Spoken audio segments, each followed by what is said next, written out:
Hey guys, in this video, I'm going to show you how to merge layers in Blockbench. Merging layers is useful when you're done painting and want a single texture layer. First, switch to the Paint tab.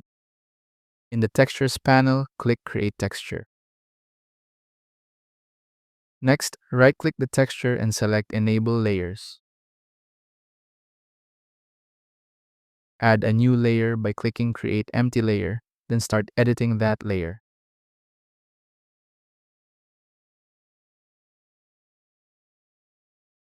Once you have two or more edited layers, right-click the top layer and choose Merge Down. This combines the selected layer with the one below it.